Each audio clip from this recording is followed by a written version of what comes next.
Most people can't think for themselves, and it's not their fault. That's the part that matters. Because if it was their fault, this would be a very different conversation. We like to believe something about ourselves, that we're independent, that we think for ourselves, that our beliefs are chosen. But if you slow down, really slow down, and look at it, that's not how it starts.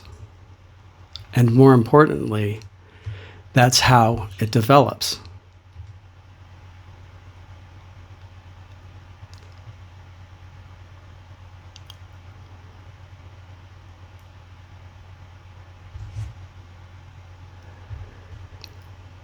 And more importantly, that's not how it develops. From the moment you were born, you were taught how to think. Not what things are called,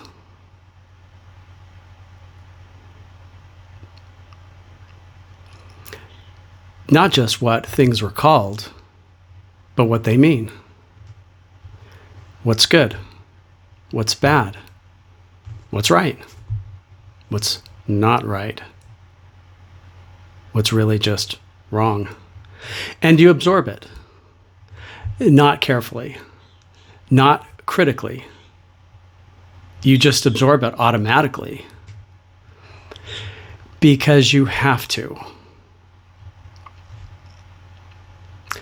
A child just doesn't have the luxury of questioning everything. They rely on everything they're told. They depend on it. So your brain does something incredibly efficient. It trusts what it's given. And trust becomes your foundation. Everything builds on top of that. And here's where it gets interesting. The foundation doesn't just sit there. It becomes automatic. You don't think about it. You operate from it. And over time, those ideas don't just stay ideas. They become you. Your opinions, your reactions, your identity. So when you say, "This is what I believe," is that something you chose? Or is that something you were given and never questioned? Because this just doesn't happen randomly. There is a system to it. Family, school, culture, environment, even religion, all reinforcing the same process. Accept, store, repeat. And the system rewards it. You get approval. You get validation. You get a sense of belonging. So you keep doing it. And eventually you stop questioning.